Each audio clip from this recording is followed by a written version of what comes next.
स्वागत है दोस्तों आप सभी का आपके अपने चैनल झारखंड फाइटर्स में। दोस्तों आज का सेशन हम लोगों का कुछ खास रहेगा। आज हम लोग जेट टेट की परीक्षा जो आयोजित होने वाली है 2024 में, उससे संबंधित जो विज्ञप्ति जारी कर दी गई है जैक के द्वारा, उसी से संबंधित कुछ खास बातों पे हम लोग आज चर्चा करेंगे, जिसमें हम लोग चर्चा करेंगे कि कौन से अभ्यर्थी इस जेट टेट की परीक्षा को भरने के लिए योग्य होंगे और कौन नहीं भर सकेंगे, और इसमें कितने फ़ी लगेंगे, और कब से ये जो फॉर्म फिलअप होगा वो कब से ऑनलाइन शुरू होगा, और इसमें कितने मार्क्स होंगे परीक्षा के और कितने हम लोगों को पास करने के लिए लाने होंगे। ये सारी बातों पे आज हम लोग यहाँ पे चर्चा करेंगे। हमारे चैनल पे जो भी व्यूअर्स नए हैं वो हमारे चैनल को सब्सक्राइब कर देंगे, और सेशन अच्छा लगे तो इसे लाइक और शेयर ज़रूर करें, सब्सक्राइब भी करें और बेल आइकन की घंटी भी बजाएं, ताकि जो भी इससे संबंधित नोटिफिकेशन हो या इससे संबंधित जो भी आगे का पढ़ाई हो उससे रिलेटेड आपको सूचना मिल सके। तो आइए देखते हैं जारी किए गए शिक्षक पात्रता परीक्षा 2024 के आयोजन से संबंधित आवश्यक सूचना में किन किन बातों पर, किन किन मुद्दों पे बात कहा गया है। ये जो विज्ञप्ति आप देख रहे हैं दोस्तों, ये विज्ञप्ति है 30/2024। आगे हम लोग देखते हैं कि इस विज्ञप्ति में किन किन बातों को दर्शाया गया है। सबसे पहले मैं ये बता देना चाहती हूँ दोस्तों कि ये जो शिक्षक झारखंड पात्रता परीक्षा जो है वो, इसमें बहुत सारे नियमों में संशोधन किया गया है। पहला देखिए आपका झारखंड शिक्षक पात्रता परीक्षा नियमावली जो है 2019, इसमें संशोधन किया गया। 2022 में फिर किया गया है, और फिर लास्ट में देखिए आपका 2024 में भी संशोधन किया गया है। इन्हीं संशोधन के बाद जो नियम और शर्तें बनी हैं उस पर चर्चा होंगी। उसी के अनुसार वे लोग, कौन लोग इसमें फॉर्म भरेंगे कौन नहीं, सारे यहाँ पे नियम कानून दिए गए हैं। इसको अच्छे से पढ़ेंगे, उसके बाद हम लोग जेट टेट की फॉर्म को भरने के बारे में सोचते हैं।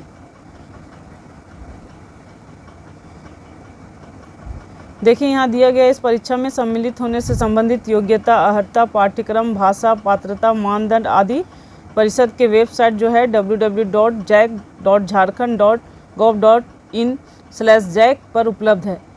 ये जो आप यहाँ पे जाके आप वेबसाइट पे देख सकते हैं पूरी तरह से क्या पात्रता का क्या मानदंड है, और पाठ्यक्रम क्या है, भाषा क्या है, ये सारे आपके वहाँ पे उपलब्ध रहेंगे। ज़्यादा आपको डिटेल में देखना है तो इस वेबसाइट को खोल के आप लोग देख सकते हैं।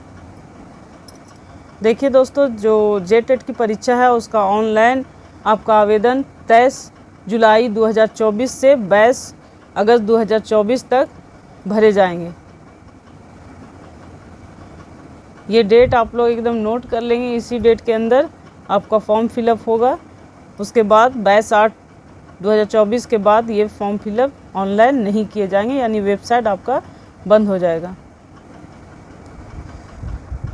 ये जो विज्ञप्ति जारी की गई जेट टेट, वो वैसे विद्यार्थियों के लिए ये बहुत ही सुनहरा अवसर है जो बहुत दिनों से इस परीक्षा का इंतज़ार कर रहे थे। अब इंतज़ार आप लोगों का ख़त्म हो गया है, और ये जो परीक्षा है जेट टेट की वो लेने जा रही है आयोग।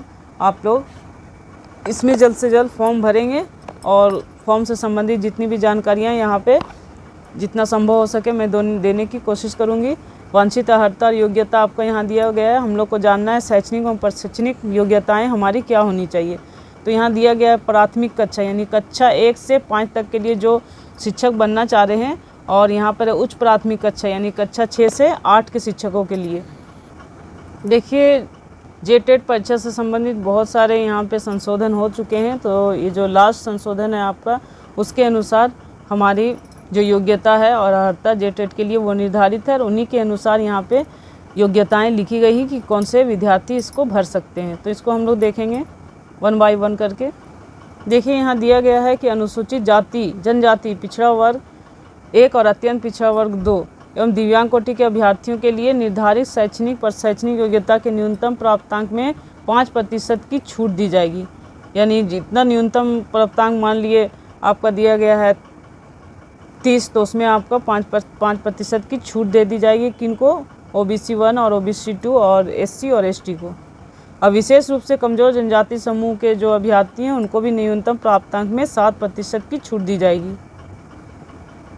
फिर आपका दिया गया है कि अभ्यर्थी झारखंड शिक्षक पात्रता परीक्षा के लिए आवेदन करने के पूर्व नियम के बारे में दिया गया है कि जो भी योग्यता के संबंध में है वो स्वयं संतुष्ट हो लेंगे, मतलब नियम को समझ लेंगे कि क्या है आपके लिए है, आपके कोर्स के अनुसार आपने जो डिग्री ली है उसके अनुसार आप भर सकते हैं या नहीं भर सकते हैं, संतुष्ट हो लेंगे। उसके बाद आप इसको फिलअप करें। विज्ञापन प्रकाशित होने के दिन न्यूनतम अर्हता धारित करना अनिवार्य होगा, यानी जिस दिन विज्ञापन प्रकाशित हो गया है न्यूनतम जो आपका दिया गया है अर्हता कि इस डिग्री को होना चाहिए, तो उस डिग्री को आपका आवेदन में विज्ञापन प्रकाशित होने से के दिन तक आपको वो सारे डॉक्यूमेंट आपके हाथ में होने चाहिए। उसके बाद का डेट का मान्य नहीं होगा।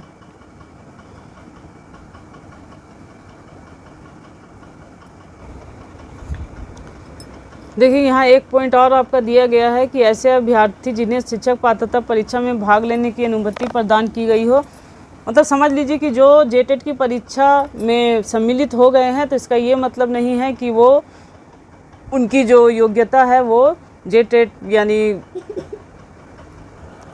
मात्र परीक्षा दे देने से आप इसके लिए कैपेबल नहीं हो जाते हैं कि आपकी जो निर्धारित योग्यता है जेटेट की वो सत्यापित हो चुकी है, यानी कि आपका जो अंतिम सत्यापन होगा वो नियुक्ति प्राधिकार के पास सुरक्षित रहेगा। देखिए यहाँ पे एक बात एकदम क्लियर है कि आप अगर किसी तरह से जेटेट की परीक्षा में शामिल हो जाते हैं, फॉर्म फिलअप कर देते हैं, तो इसका ये मतलब नहीं है कि आप उस परीक्षा के लिए एकदम से कैपेबल हैं। हो सकता है कि आपका तो अभी सत्यापन हो नहीं रहा, आप कुछ भी इन्फॉर्मेशन दे रहे हैं, तो बाद में अगर आपका चयन हो भी जाता है और आपके जो सर्टिफिकेट हैं सही नहीं है, या मतलब जैक के सामने आपका सर्टिफिकेट उसके अनुसार जो नियम है शर्तें उसके अनुसार सही नहीं है, तो आपकी अभ्यर्थिता जो है वो रद्द कर दी जाएगी और आप उसके लिए स्वयं जिम्मेवार होंगे, ये कहना है आयोग का।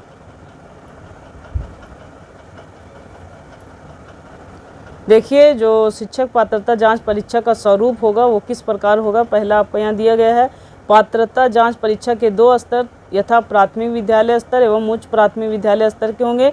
अभ्यर्थी दोनों स्तरों की परीक्षा में भी सम्मिलित हो सकते हैं। अगर किन्हीं ने अगर डीएलएड किया है और फिर बीएड भी किया है तो दोनों परीक्षा दे सकते हैं। जो आपका कक्षा 1 से 5 के लिए प्राथमिक स्तर पर होगा वो लेवल 1 होगा, और कक्षा 6 से 8 के लिए उच्च प्राथमिक स्तर का लेवल 2 होगा। यहाँ दिया गया कि प्रत्येक स्तर की परीक्षा में एक समेकित प्रश्न पत्र होगा जिसकी परीक्षा अवधि निम्नवत होगी। प्राथमिक कक्षा 1 से 5 का जो समय आपका दिया जाएगा वो 2 घंटा 30 मिनट का होगा। उच्च प्राथमिक कक्षा जो होगा 6 से 8 उसमें 2 घंटा 30 मिनट, दोनों में समय सेम रहेगा। और दृष्टिबाधित जो दिव्यांग होंगे उसके लिए 30 मिनट का अतिरिक्त समय दिया जाएगा।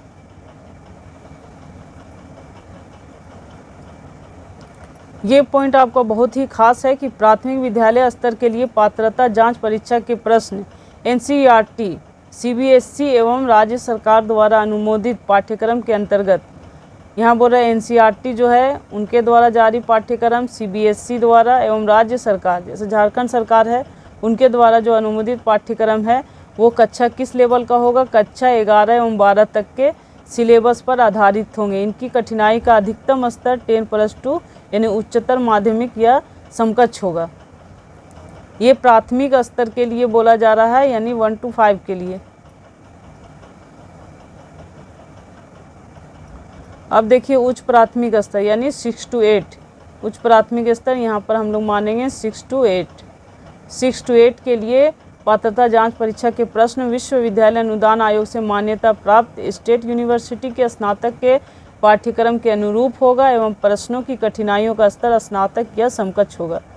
यानी आप यहाँ मान लें कि अगर आप 6 to 8 का शिक्षक बनने जा रहे हैं तो आपको पढ़ाई करनी है स्नातक यानी ग्रेजुएशन के अनुरूप आपका जितना भी प्रश्न होगा वो आएगा। देखिए यहाँ एक पॉइंट दिया गया है कि शिक्षक पद पर नियुक्ति हेतु अभ्यर्थी को भाषा 2 में आपका उल्लेखित 15 भाषा है उसमें से किसी एक भाषा की परीक्षा देना अनिवार्य होगा।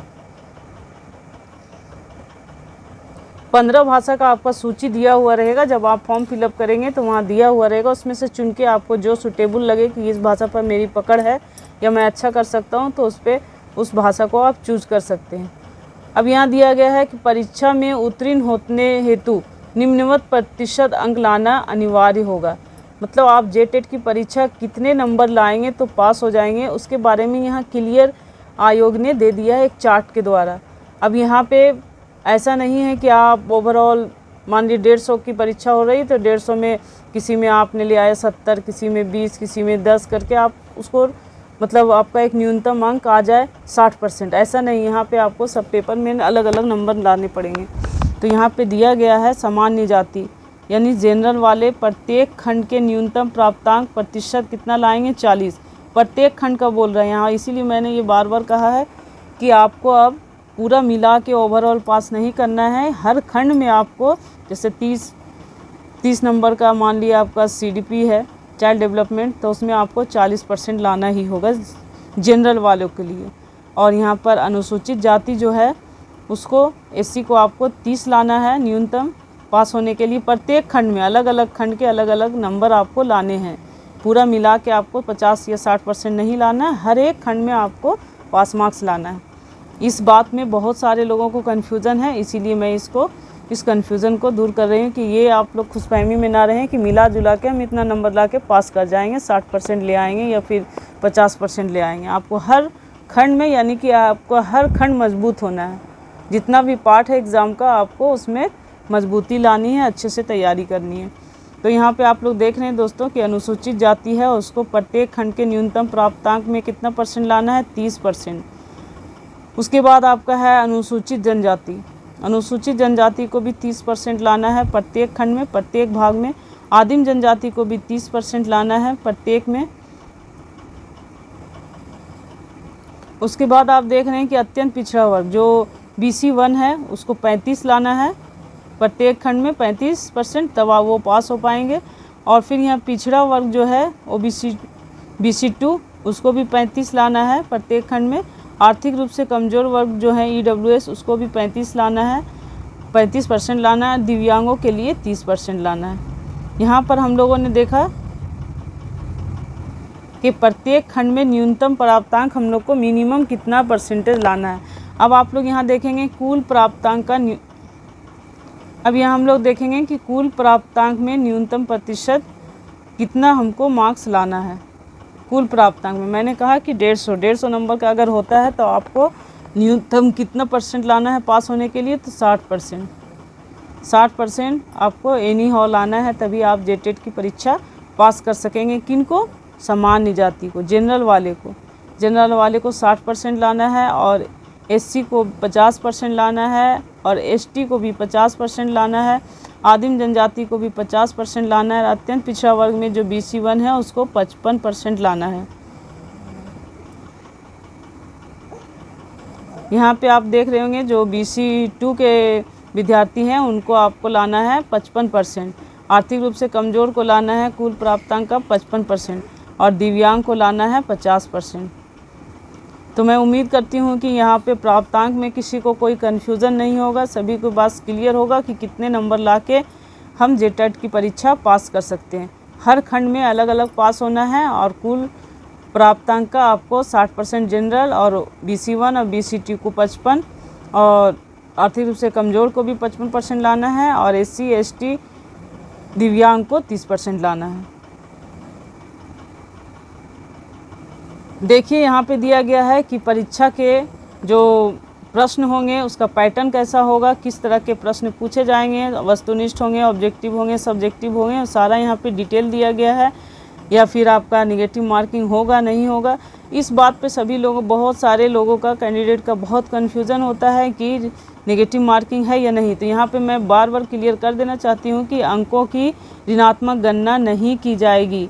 आप लोग एकदम बेफिक्र हो जाइए कि किसी भी तरह का आपके अंक नहीं काटे जाएंगे अगर आपने गलत उत्तर दिया है तो आप लोग एकदम निश्चिंत होकर जितना भी आंसर आए जो ना आए उसे भी आप लोग आराम से करेंगे। क्वेश्चन को छोड़ना नहीं है क्योंकि यहाँ पे किसी भी तरह का ऋणात्मक गणना नहीं है। परीक्षा के दौरान ही OMR शीट पर दिए गए निर्देशों को सावधानीपूर्वक आप लोग पढ़ेंगे और पहले भी आप लोग बहुत सारे एग्ज़ाम दिए होंगे, उसका अनुपालन किए होंगे, पढ़ते होंगे। और जो नहीं पढ़ते हैं वो प्लीज़ जो आपको OMR शीट में निर्देश रहता है, सबसे पहले उसको भरें, उसके बाद OMR शीट को फिलअप करें। कितना भी आप जानते क्यों ना हो, कितना भी एग्ज़ाम आपने क्यों ना दिया हो, लेकिन OMR शीट में जो निर्देश हो उसे आप लोग एक बार ज़रूर पढ़ें। बहुत लोग यहाँ पे फिर एग्ज़ाम के टाइम में इतना परेशान होते हैं कि कौन सा पेन का यूज़ करना है। यहाँ पर आपको दे दिया गया है कि आप यहाँ पर प्रश्न उत्तर संबंधी गोले को पुनः काला या नीला करेंगे। सही प्रकार से काला या नीला नहीं किए जाने की स्थिति में क्या होगा, उत्तर पत्र की जांच नहीं की जाएगी। यहाँ एक खास बात और भी दिया गया है कि परीक्षा फल प्रकाशन के उपरांत OMR का पुनर्मूल्यांकन या पुनः जांच नहीं की जाएगी और ना ही इस संबंध में किसी भी अभ्यावेदन पर विचार किया जाएगा। अगर आपको किसी भी तरह का आपको कन्फ्यूज़न है कि मेरा नंबर सही नहीं आया है, हमने इतना किया था इतना ही दिया है, तो आपको कहा जा रहा है कि आप किसी भी तरह का क्लेम परीक्षा फल के प्रकाशन के उपरांत पुनर्मूल्यांकन जो करना है वो नहीं किया जाएगा, उस पर विचार बिल्कुल नहीं किया जाएगा। आपको उससे पहले जो समय दिया जाएगा उसी समय के अंदर आपको करना है। हम लोग बात करेंगे मेन परीक्षा शुल्क। अगर शुल्क ही आपके पास देने के लिए ना हो तो आप लोग की इतनी तैयारी अधूरी रह जाएगी। तो देखिए यहाँ पर परीक्षा शुल्क के बारे में कहा गया है कि कितना किस वर्ग को कितना शुल्क लगेगा। तो यहाँ सबसे पहले दिया गया है वर्ग का नाम दिया गया है, SC ST जो भी है, OBC या जनरल। अब यहाँ पे है कि 2 तरह के फॉर्म फिलअप होंगे आपके। प्राथमिक स्तर का कक्षा 1 से 5 के लिए अलग से आपका फॉर्म फिलअप होगा। उच्च प्राथमिक स्तर में कक्षा 6 से 8 के लिए आपका अलग होगा और इसके लिए शुल्क भी दोनों को अलग अलग देना होगा। अब है प्राथमिक स्तर कक्षा 1 से 5 एवं उच्च प्राथमिक स्तर कक्षा 6 से 8 दोनों के लिए अगर आप भर रहे हैं तो उसका जो आपका शुल्क होगा वो अलग होगा, और अलग अलग एक भर रहे हैं तो उसका शुल्क अलग होगा। देखते हैं क्या क्या शुल्क है, यानी आपका फ़ी क्या लिया जाएगा आवेदन भरने का।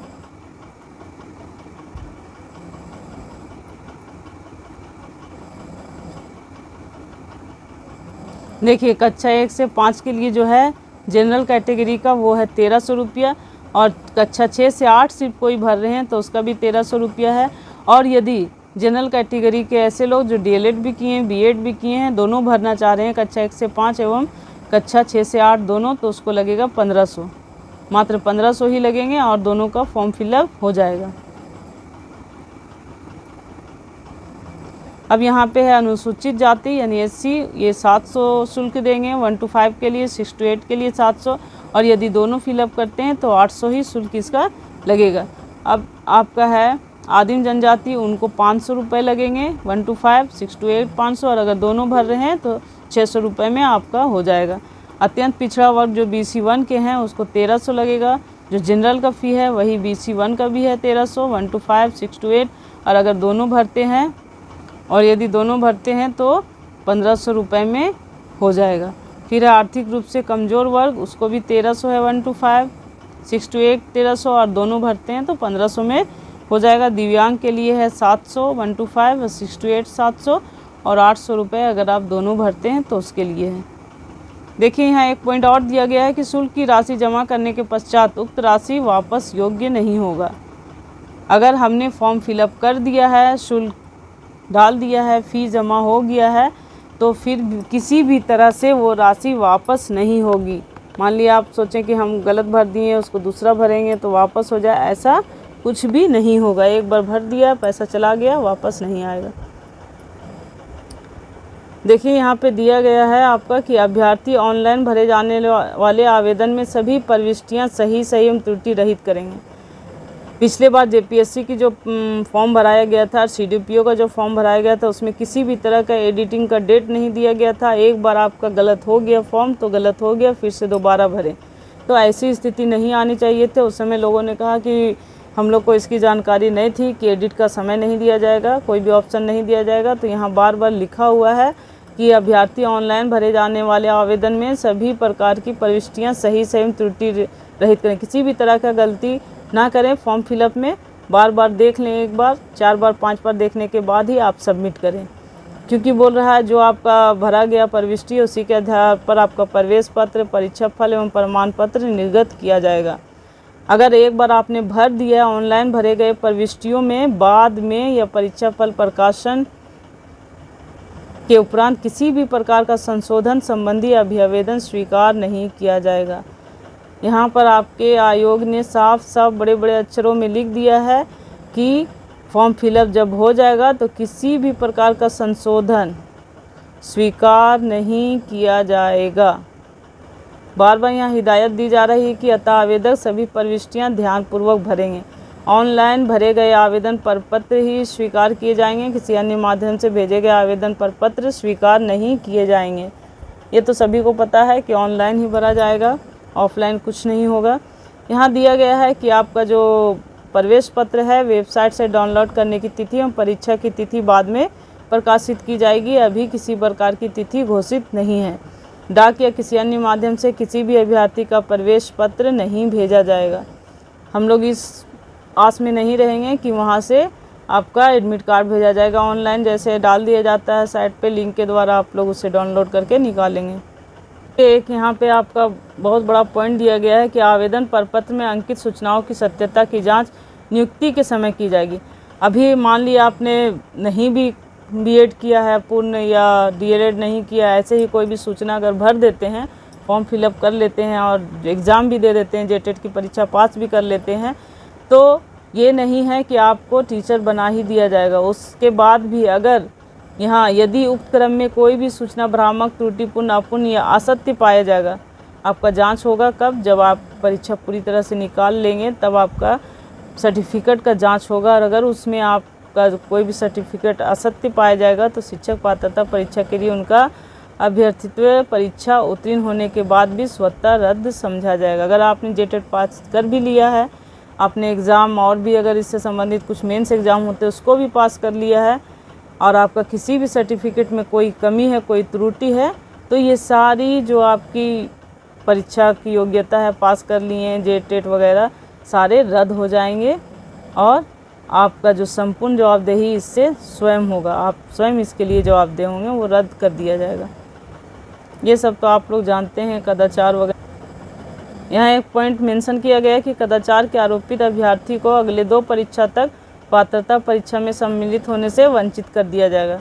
अगर आपने किसी भी तरह का कदाचार में सम्मिलित हो गए हैं, संलिप्त हो गए हैं जेटेट की परीक्षा में, तो आपको 2 साल के लिए परीक्षा देने से अगला 2 साल तक के लिए रोक दिया जाएगा। अगला 2 साल ने 2 परीक्षा तक। अब 2 परीक्षा 10 साल के बीच हो, 5 साल के बीच हो या 1 साल के बीच हो, आपको 2 परीक्षा नहीं दिया जाएगा। सफल उम्मीदवारों के प्रमाण पत्र की वैधता उनके शैक्षणिक, प्रशैक्षणिक उपलब्धियों एवं अन्य वांछित प्रमाण पत्रों की प्रामाणिकता, सत्यता के फलाफल पर निर्भर रहेगा। अगर आपका जो भी शैक्षणिक, प्रशैक्षणिक माना गया है कि आपको ये डिग्री होना चाहिए तब आप भरिए, तो वो सारी आपका सही रहेगा, तभी आपका जेटेट का जो प्रामाणिकता है वो सत्य होगा, वैध माना जाएगा। यहाँ दिया शिक्षक पात्रता परीक्षा में उत्तीर्णता के आधार पर शिक्षक अनुदेशक पद पर नियुक्ति का दावा अधिकार नहीं होगा, क्योंकि यह मात्र एक अर्हता जांच परीक्षा है। अब हम लोग को ये नहीं समझ लेना कि जेटेट पास कर लिए हैं तो हमको नौकरी मिल गई, हम शिक्षक बन गए। ये एक सिर्फ आपका पात्रता परीक्षा है कि आपने शिक्षक बनने की काबिलियत आप में है, लेकिन इसी के आधार पर आपको नौकरी मिल जाए, ये चीज़ की घोषणा यहाँ पे नहीं होती है, सिर्फ जांच है।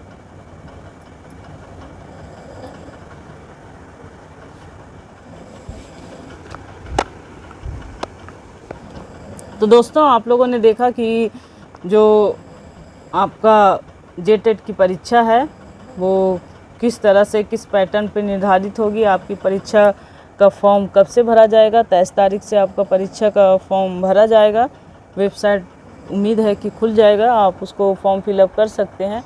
और ज़्यादा डिटेल आपको जानना है तो मैंने कहा था कि वेबसाइट पे आप लोग चले जाएंगे, www. जो इधर मैंने यहाँ पे दिया हुआ है वेबसाइट, उस वेबसाइट पे जाएंगे और वहाँ से आप लोग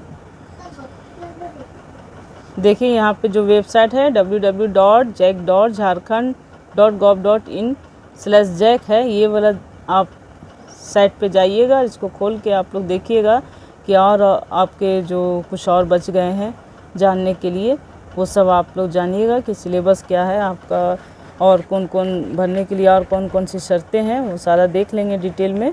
उसके बाद आप ऑनलाइन जाके फॉर्म फिलअप कर सकते हैं। तो दोस्तों आज का जो सेशन था जेटेट परीक्षा की विज्ञप्ति से संबंधित जो मुख्य बिंदु थे कि कब से फॉर्म फिलअप होगा, न्यूनतम पास मार्क्स क्या होगा, अलग होगा या दोनों को मिला के होगा, सारे डिटेल यहाँ पे दिए हैं। फ़ी क्या होगा, तो ये सारा चीज़, परीक्षा का पैटर्न क्या होगा, सिलेबस में आपके किस लेवल के सिलेबस होंगे, सारी चर्चा यहाँ पे की जा चुकी, क्योंकि ये वेबसाइट द्वारा जारी किया गया है आपका जैक के द्वारा। उसी के अनुसार मैंने आपको बताया है कि क्या क्या होना चाहिए। और आगे अगर विज्ञप्ति से संबंधित कुछ और सूचनाएं मिलती हैं और सिलेबस अगर जारी हो जाता है तो इस पे भी एक वीडियो बनेगा और सिलेबस से संबंधित चर्चाएं अच्छे से होंगी पॉइंट वाइज। और जो लोग शिक्षक पात्रता परीक्षा यानी जेटेट की परीक्षा में शामिल होना चाहते हैं वो तैयारी शुरू कर दें, क्योंकि जो सिलेबस दिया गया है मेरे अनुसार 6 to 8 का सिलेबस थोड़ा लेंदी है और आपका ग्रेजुएशन लेवल का पूछा जाएगा, साफ साफ कह दिया गया है। तो ग्रेजुएशन लेवल का क्वेश्चन तो कुछ थोड़ा सा होता है, तो आप लोग इसके लिए तैयारी करें और अच्छे से फॉर्म फिलअप करें, क्योंकि संशोधन नहीं किया जाएगा। देख के बार बार पॉइंट को समझ लें, 4-5 बार देख लें, उसके बाद ही ओके करें। तो चलिए दोस्तों, फिर मिलेंगे अगले सेशन में। और हमारे सेशन पे जो भी नए हैं वो हमारे सेशन को लाइक कर दें, और जो नए हैं वो हमारे चैनल को सब्सक्राइब ज़रूर करें, दोस्तों में भी शेयर करें, ताकि जो जेटेट की परीक्षा से संबंधित सूचनाएं हैं सभी को मिल सके और वो समझ सके अच्छे से और फॉर्म फिलअप करें। All the best.